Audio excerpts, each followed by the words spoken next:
Hello students, I am Ajaypal sir from Vekanam Senior Secondary School Bani. Now we start the next concept. Okay. Yesterday we discussed about the AC circuit containing resistance, inductance and capacitance in series. Okay, हमने कल क्या किया था, AC circuit जिसके अंदर inductance, capacitance और resistance series अंदर लगा था, उसके बारे में डिस्कशन किया था. ओके, तो आज हम क्या करेंगे, इससे नेक्स्ट डिस्कशन करेंगे. ओके, तो हमने कल वोल्टेज निकाली थी, रेजिस्टेंस की, इंडक्टेंस की और कैपेसिटेंस की. चलो नेक्स्ट हम डिस्कशन करते हैं. अब ये देखो, मुझे ये देखो यहाँ पे क्या हुआ, हमारा ये हमारा क्या आया, वोल्टेज ऑफ कैपेसिटर इधर आई. ओके, और वोल्टेज ऑफ इंडक्टेंस इधर आई. ओके, और जो किसकी वोल्टेज थी, रेजिस्टेंस की वोल्टेज इसी डायरेक्शन में आई. तो हमने अब क्या करना है, इन सभी का एक रिजल्टेंट निकालना है. ओके, चलो रिजल्टेंट को हम रिप्रेजेंट करेंगे. ओके, चलो let's start the concept. Okay, मैं यहाँ पे क्या लिखता हूँ, ओ, यहाँ पे एक पॉइंट लिख लेता हूँ के. मैंने यहाँ पे एक पॉइंट लिख दिया. Okay, this is the point के, और ये जो पॉइंट के होगा वो हमारा रिजल्टेंट बताएगा. ओके, रिजल्टेंट रिप्रेजेंट करेगा. चलो हम स्टार्ट करते हैं. लिखते हैं सबसे पहले okay is the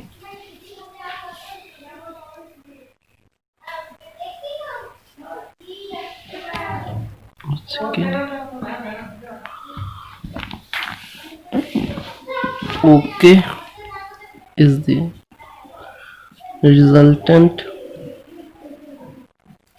EMF of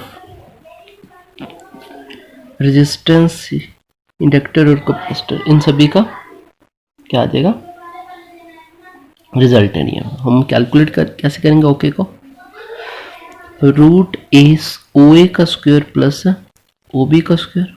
आपको पता ओ ए क्या, मैं बता देता हूँ डायग्राम के अंदर. ओ ये है, ओ बी है, इन दोनों का स्क्वायर हमारा ओके रिप्रेजेंट करेगा. चलो ये हमने लिख लिया. अब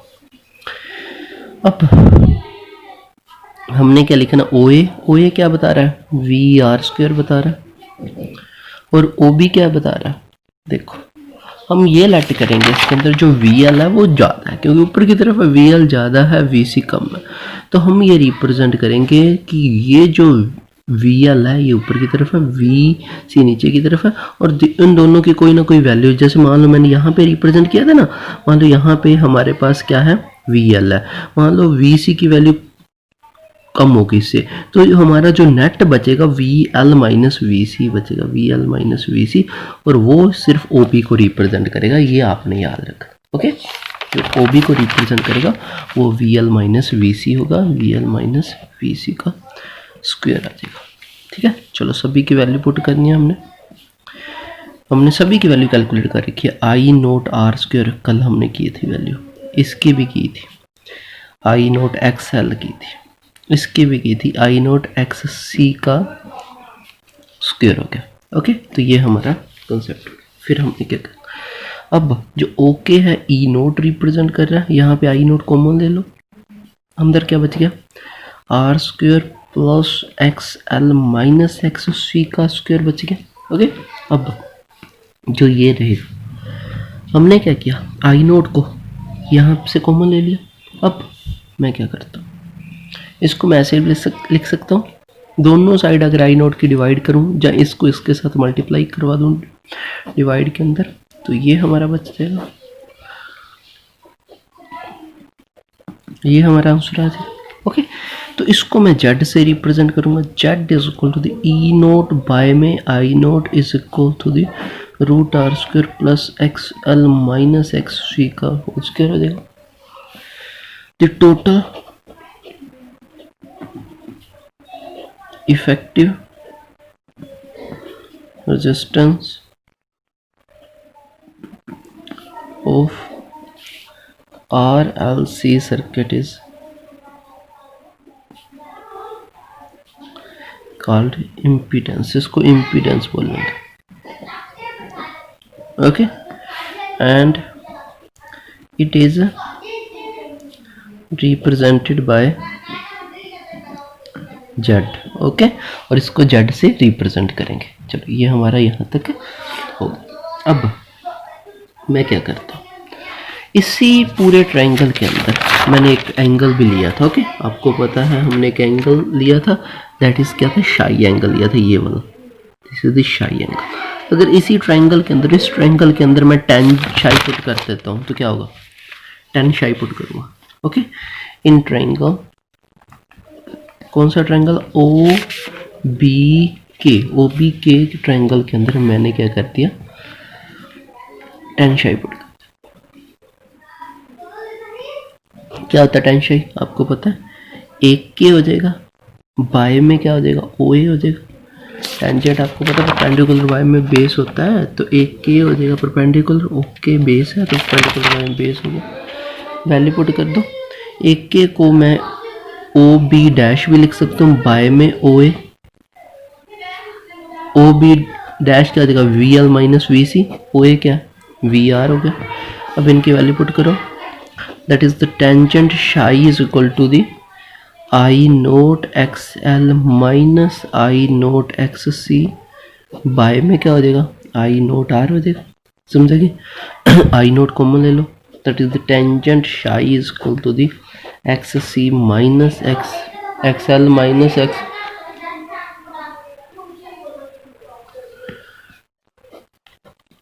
और ठीक है, ये हमारा यहाँ से। और जो ये शाई होगा, this is the phase angle, ये phase angle.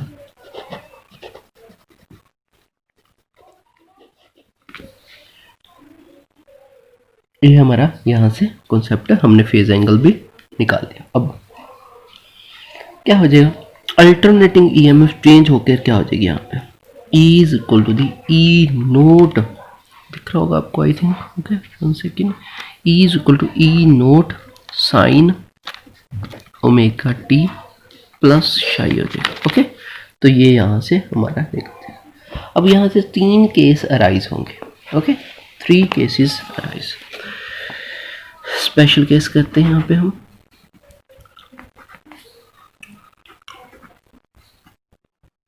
First special case हमारा क्या हो जाएगा, देखो when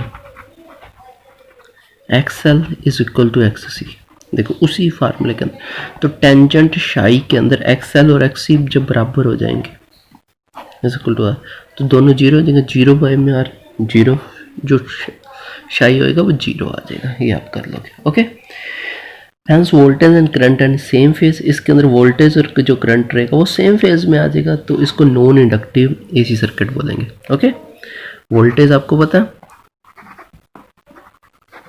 and current in same phase,